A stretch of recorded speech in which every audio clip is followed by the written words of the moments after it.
دولت در سره ډېر او شنې تورې چې در سره ملاوېدې ډېر بدن زومبی زومبی او ټوکری ټوکری کېږي چې پیسې او دولت در سره نه هر سړی به درنه څنګ کوي چې څه ونه غواړي چېرته ستا د زمانې دوستان داسې یو دوه په لاره روان شپه پرې راغله چې شپه پرې راغله نو یو ونې لاندې څملاسته ډېر کلک دوستان تاسو کله کله وایي دا سړی څنګه وایي دا زما جاني دوست جاني خو زما خولې نه به م چېرته دوست ټکې نه یې اورېدلی اورېدلی م نه وایه ماما ته خو م 40 کالو نه راځي زما دوست شته نه دوست موس نشته زه چې د کوم دوستي قایل یم هغسې نه زه کېدی شم او نه پیدا کولی شم دوه دوستان دي جاني ونې لاندې څملاسته د شپې پې زمری راغی د یو چې کتلي دي چې اوفو دا خو زمری راغی او د زمري کار خو چیچل دي خوړل منډه کړې ده ونې ته ختلی دی عیار یې ورته په ځای پرېښی هغه چې کتلي چې دوست خو پرېښوي او ته ورته یوازې شوې نو هغه داسې ځان مړی کړی دی او ساه یې راښکلې ده د زمري عادت دا دی چې مړی نه خوري ژوندی خوري نو چې ساه یې راښکلې او ځان یې مړ کړی زمری راغلی ګیر چاپېر داسې دی غوږونو کې ورته پوزه والې ده او ته تلی چې تلی دی نو د یار ورته د پاس نه ووایي چې هلکه دې زمري درته په دې غوږ کې څه وو هغه کوڅه ډب چې پاس ته ختلی وی دې زمري درته په دې غوږ کې څه ووایي وی دې زمري راته په غوږ کې ووایي دې زمري راته په غوږ کې ووایي چې دوست هغه دوست دی چې د مصیبت په وخت کې د بل لاس ونیسي دا ستا څنګه یارو چې په تا سخته راله نو دی درنه ونیله وخته زمونږ زمانه سخته در باندې راله په ډاګه به دې پرېږدي او درنه به تښتي دوستي موستي ماما نشته اجیان را روان دي صاحبه په موټرې سیرې تړلي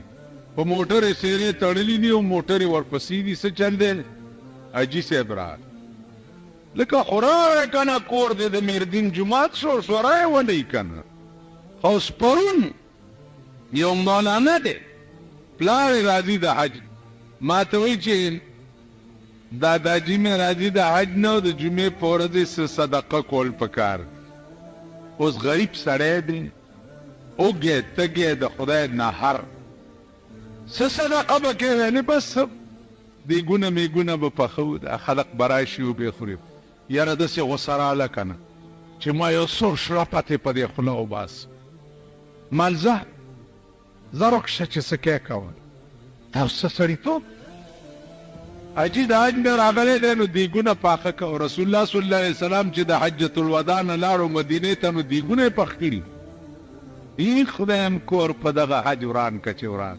دیګونه یې پخ کړي بیا دا د شاخی تاخی زامن راوغوښته چې راشي وریجې وخوري پلانی حج نه راغلی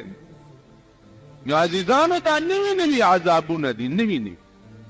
پرون زموږ ملګري یو حاجي ته تله نو دلته یو بل دبلدین دی هغه ما ملګري ته اواز کوي وایي تا له څېره جوړه کړم حاجي ته ځو اوس څه کوې ده سره حاجي ته روانې څېره ورته جوړه کړه نو هسې یم قسم په خدای دی چې دا بوتونه د دې قوم را باندې بدلې کړي بوت یې را باندې بدلې